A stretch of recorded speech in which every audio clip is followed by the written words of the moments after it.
Istilah Nusantara sangat sering kita dengar untuk mengistilahkan Indonesia di masa lampau.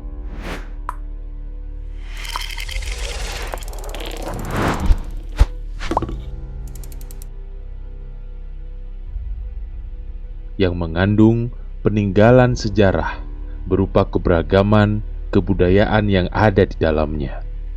Nama yang menggambarkan kejayaan masa lalu bangsa Indonesia sebagai negara maritim yang wilayahnya sangat luas dan berbentuk kepulauan, dengan beragam suku bangsa yang tinggal tersebar di wilayah Nusantara, di mana sebutan lain selain Nusantara yang menggambarkan tentang kejayaan Nusantara tersebut adalah Sundaland yang melingkupi dua wilayah, antara lain Sunda Besar dan Sunda Kecil, yang wilayahnya adalah wilayah Indonesia saat ini. Istilah yang jauh lebih lama dari istilah Dwipantara, Nusantara, Hindia Belanda maupun Indonesia. Namun fakta yang kita temui hari ini, sejarah mengenai kejayaan Nusantara seakan-akan telah lenyap di telan bumi, disebabkan adanya pihak-pihak yang ingin mengaburkan sejarah Nusantara untuk mendapatkan keuntungan dari kekayaan alam yang ada di Nusantara, dan agar supaya bangsa Nusantara melupakan jati dirinya di masa lalu, sehingga mudah untuk diperalat oleh bangsa-bangsa penjajah.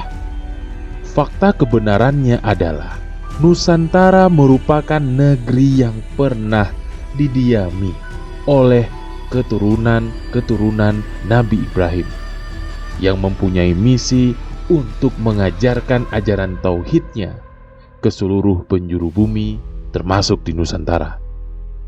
Jika sejarah kontemporer mengatakan bahwa Nusantara mengenal Islam jauh setelah kekhalifahan Islam, ini merupakan sejarah yang sangatlah keliru, karena bukti sejarah menunjukkan Nusantara adalah bangsa yang besar, kuat dalam bidang pelayaran atau maritim, dan pedagang rempah-rempah yang terbaik.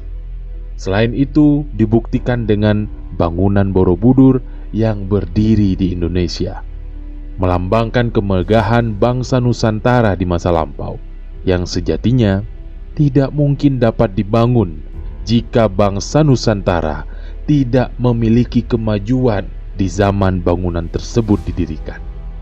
Artinya, bangsa Nusantara adalah bangsa yang dikenal dunia. Maka sangatlah tidak mungkin di era kekhalifahan Islam Nusantara belum mengenal ajaran Islam, karena letaknya sangatlah strategis, berada di jalur sutra yang memudahkan dalam berinteraksi ke semua bangsa di dunia. Apalagi dalam setiap misi kerasulan, memiliki misi menjajaki seluruh penjuru bumi dalam menyebarkan ajaran mereka. Tentu bangsa yang begitu strategis seperti Nusantara adalah bangsa yang diperhitungkan untuk meneguhkan kekuatan sebuah ajaran dan kekhalifahan.